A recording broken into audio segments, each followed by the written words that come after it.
8:14 Thursday morning, May 25th, talking to Dr. B, our friend Dr. Brent Wallis, Chief Medical Officer of the 5-Star People's Health Program. How you doing, Dr. B?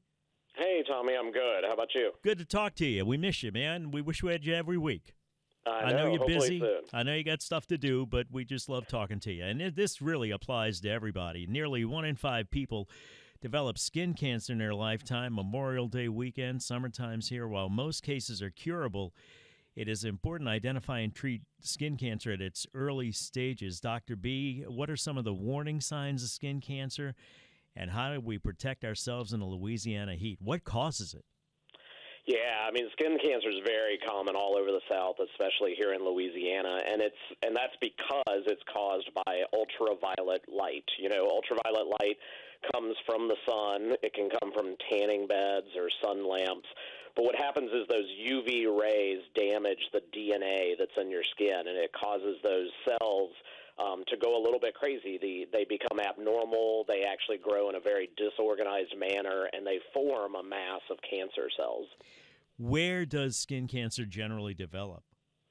I mean, like you'd expect, most often it's going to occur in a sun-exposed area, you know, some area such as your scalp, your face, your neck, chest, and arms. We see a lot of spots sometimes.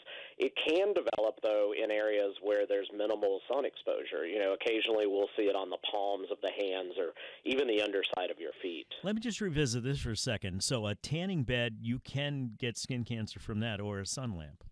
Yeah, absolutely. You know, those are the same UV rays that come from the sun that people are using to try to tan their skin, but that can actually cause skin cancer. And I say that because somebody texted in and said, I don't have to worry about it. I use a tanning bed. Well, guess what? You do, and that's why you need to keep listening. Who would be most at risk for skin cancer? Yeah, I mean, anyone can develop skin cancer, but if you easily sunburn, you know, you go out for a few minutes or 30 minutes or so and you easily burn, you're more likely to develop sun cancer. The other pieces we watch for would be people that spend a lot of time in the sun, so people that work outside. You know, obviously people that use tanning beds are at a high risk. And then people who have a lot of moles on their skin, especially atypical moles, have an increased risk. You know, also people that have a family history. So if you've got, you know, a brother or sister, mom or dad who've had skin cancer, you're going to be more likely as well. And then one other group is those who are on medications that may weaken your immune system. So maybe you've got another medical condition and you're taking medicine for it. That can actually lead to an increased risk of skin cancer as well. The other groups that I worry a lot about are people who are real kind of light-colored, you know, so they've got light-colored eyes, blonde or red hair, and people that are freckled a lot. So we see a little bit more skin cancer in those individuals as well. Along those lines, there is a myth that skin cancer doesn't affect darker-skinned people. What's the deal on that? Yeah, that's absolutely not true. You know, people who are lighter skin tones usually do develop skin cancer at a higher rate, but it absolutely does affect people with darker skin as well. And what happens occasionally with people with darker skin is we may see it a little more commonly on the palms of the hand or the soles of the feet, because that's where the skin is a little bit lighter, and it's you know, more exposed to those dangerous rays from the sun. And so that's why you really do have to watch for anything that looks a little bit abnormal, because you don't want to have a delay in diagnosis. You want to talk to your doctor about anything that you're concerned about. You would never think of under the fingernails. Are there different types of skin cancer? Yeah, absolutely. You know, there's two main types that we talk about. We kind of categorize them into melanomas or non-melanomas. And the reason we do that is because melanoma is really the most invasive and dangerous type of skin cancer. And like the name says, it comes from those cells that produce melanin, which is the dark pigment that gives your skin its color. They only account for about 1% of all skin cancers, but they actually account for the overwhelming majority of skin cancer-related deaths. And the reason for that is because they can grow very quickly and they can metastasize or spread to any organ in your body. So that's why the melanomas are so concerning. Non-melanomas can be very common as well. Those are the all other types of skin cancers. Most common, we group them as either basal cell carcinomas or squamous cell carcinomas. Wow, what are the signs of melanoma? Yeah, so melanoma can appear, in almost any way. A lot of times it'll be like a mole.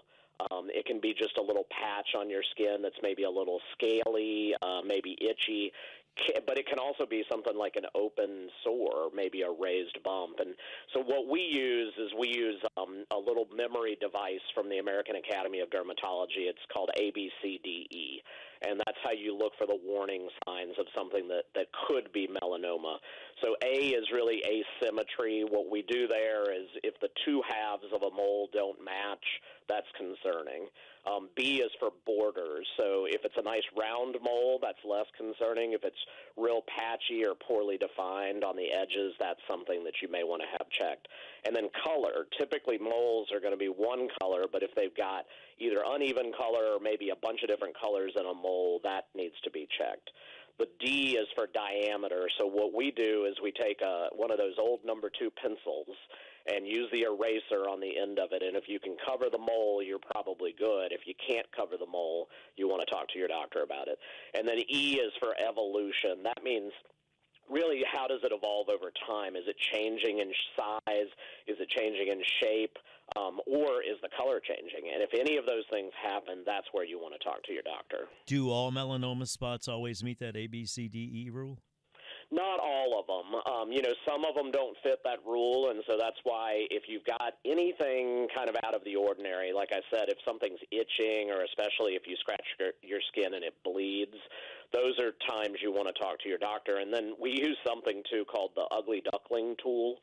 And so what that is if you've got a bunch of spots on your skin and you have one that does not look like the others, so it's the ugly duckling spot, then that's something that needs to be checked out right away. Do those tools work for other kinds of skin cancer? Yeah, they can in certain cases, but skin cancer can really come in any sort of form. So really what you want to watch for is something that develops on your skin that is very persistent. So everybody's going to get rashes that come and go, but if you get an unusual bump or a rash that really stays for a long period of time, that can be more concerning. And remember, the key with skin cancer is really early detection, because we've got to be able to treat it quick so we can treat it effectively. So don't ignore any of those potential warning signs. And I guess before that is prevention. We'll talk about that when we come back. We're talking to Dr. B, Dr. Brent Wallis, Chief Medical Officer of People's Health. Valuable information for everybody, not just seniors as it relates to skin cancers. We get ready for Memorial Day weekend and a lot of outdoor activities. 8:21, time for traffic now, WWL. 8:25 and a half, Tommy Tucker, WWL, talking to our good friend Dr. B, Dr. Brent Wallis, Chief Medical Officer of the 5-Star People's Health Program. We're talking about information that is really valuable for everyone. Doc, I had a friend that I almost lost, a golfer, played God knows how many rounds of golf. He always wore sunscreen and a hat, but still he lost his scalp and now has to take medicine for the rest of his life. Thankfully, they were able to save his life. How do you prevent skin cancer?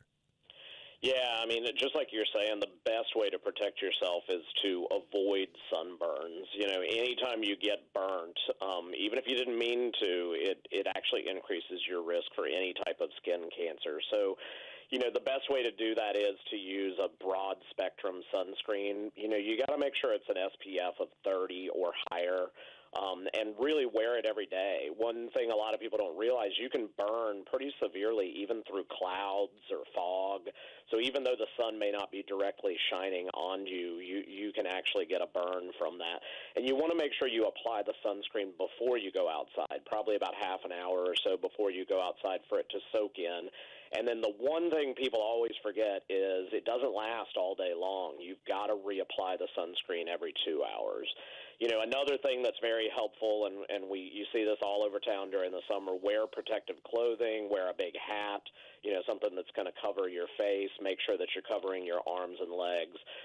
because that can really lead to a bad burn. Another area we worry about sometimes is the lips.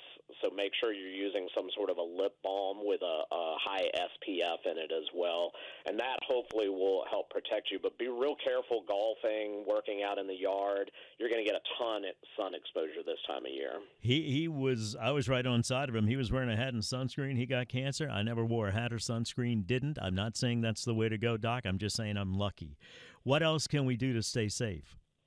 Yeah, some other things to keep in mind that people don't think about is there are some medications, both prescription and over-the-counter, that can make you more sensitive to sunlight. And people may have experienced this where they were taking an antibiotic, for example, and they went out for maybe just half an hour and they burned pretty severely. People also use a lot of creams on their face to either treat acne or maybe slow aging. A lot of those creams can actually make you more sensitive to the sunlight. And so you want to be really extra diligent about protecting yourself if you're on any of those medications. Again, making sure you're using all that sunscreen. And then, we mentioned it before, tanning beds have the same UV light that the sun has. And so using a tanning bed is actually very dangerous. It can cause extreme burns, and that can lead to a lot of different types of skin cancer. So really, if you want to look a little more tan, just go for some of the self-tanning lotions, spray tan, something like that. But don't use the tanning beds because that really is going to increase your risk. Is it a good idea to see a dermatologist on a yearly basis? Let him give you the once-over? Yeah, it's not a bad idea at all, especially, like I mentioned, if you're one of those real fair-skinned people or you've got a lot of moles on your body, it's going to be really hard for you to see what's going on, for example, on your back, the back of your neck, or on your scalp. And so it's good to have a doctor, either a primary care physician or often a dermatologist, to do a skin check. A lot of times they'll take a picture of your moles and see how they evolve over time, just to make sure that you don't develop anything. Because like you said, you want to catch it early so that you can treat it. Y'all have some stuff coming up, too, something coming up in June at the People's Health Medicare Center on Vets Next to People's Health, right, Doc? Yeah, we do. We have some representatives from Louisiana Medicaid that are going to be at our Medicare Center in Metairie. And what they're doing is they're trying to help people make sure that they either re-enroll or stay enrolled with Louisiana Medicaid. Because right now, after the post-COVID pandemic, they're really reviewing the rolls, and some people could get dropped off of those Medicaid rolls. You want to make sure that you don't lose your health benefits. It's very important. So come by and talk to us if you've got any questions. Even if you're not a People's Health member. Absolutely. Anybody is welcome. It's at 3017 Vets in Metairie next to Party City. Thank you, Dr. B. I appreciate your time. I really do some very valuable information. Sure. Thanks, Tommy. Have a good weekend and wear your sunscreen. You got that right. And I had. Go to peopleshealth.com. Find out more about People's Health. You can call 1-800-978-9765.